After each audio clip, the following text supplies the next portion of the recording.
I'm Lachlan Winter, and the views that I'm about to express might be yours, and they probably well should be. Now, a lot has been made about Fremantle's win on the weekend. It was a very good win. They were able to win in Geelong without their best midfielder, as well as their full forward and ruckman. However, I haven't really been seeing too many football pundits criticise Geelong for the loss. In a game where Tom Stewart, who in my opinion is the best defender in the AFL, had 40 disposals and 14 marks, Geelong still managed to lose this game.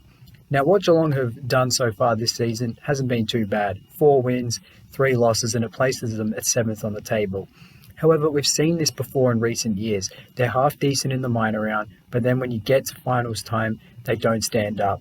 They are playing a new game plan. It is that more chaos style of football that's worked for Melbourne, and it has worked for Richmond in the past. Whether it works for Geelong, remains to be seen. However, what's not been talked about is how much trouble Geelong are in. Geelong, to me, are just the glorified North Melbourne of 3 years ago.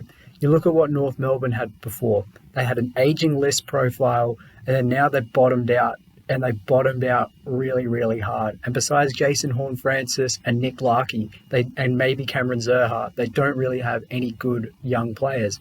And you look at Geelong as well. Outside of Jack Henry and Sam De Koning, I don't think they've got any good young players that are coming through at the moment. Well, you wouldn't know because they don't play any of them.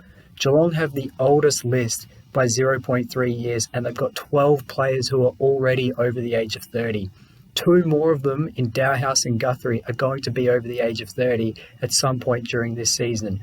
Geelong are going to bottom out very, very hard. And I say this as a Geelong fan. And I think Geelong fans should be prepared for it.